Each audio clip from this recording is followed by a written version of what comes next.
LR, the liberal redneck here, coming to you from a country dealing with the coronavirus pandemic and the worst president in the long history of our democracy.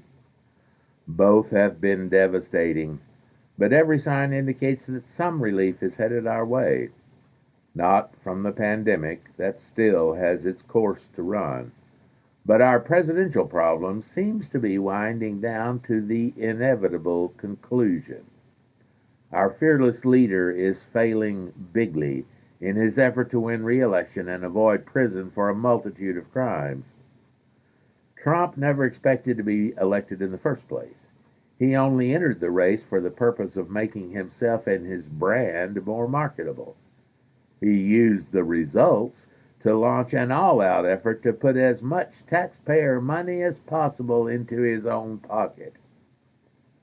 But after his endless lies, the nepotism, the ungodly number of trips to the golf course, the flagrant emoluments violations, the refusal to release his tax returns, the destruction of our network of allies, the wall Mexico was supposed to pay for, a totally inept cabinet, ending the treaty with Iran, withdrawing from the Paris Accord, the criminal mishandling of the pandemic that led to thousands of unnecessary deaths, the unprecedented revolving door that marks his administration, the largest deficit in our history, hiding like a scared baby in his underground Hitler-esque bunker, and ultimately using U.S. troops to clear away peaceful protesters so he could have a phony photo op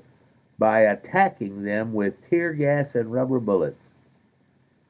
Even his own party has had enough. Several Republican political action committees, including the Lincoln Project, have emerged attacking the president's incompetence. Every political poll, even the one hired by the president, has him down to the Democratic nominee by double digits. In a pathetic attempt to relaunch his campaign with a rally in Tulsa, Oklahoma, that was a complete disaster, his massive ego has been dealt a crippling blow from which he is unlikely to recover. Nixon resigned rather than face an impeachment trial with a foregone conclusion. Trump has repeatedly said he would never resign, but his ego is way too fragile to endure the blue tsunami headed his way on November 3rd, 2020. Congress will not impeach again as long as Mitch McConnell is majority leader, and his cabinet is too complicit themselves to invoke the 25th Amendment. He will likely try to start a civil war by inciting his dwindling base, but that will only suffer the same fate as the Tulsa rally.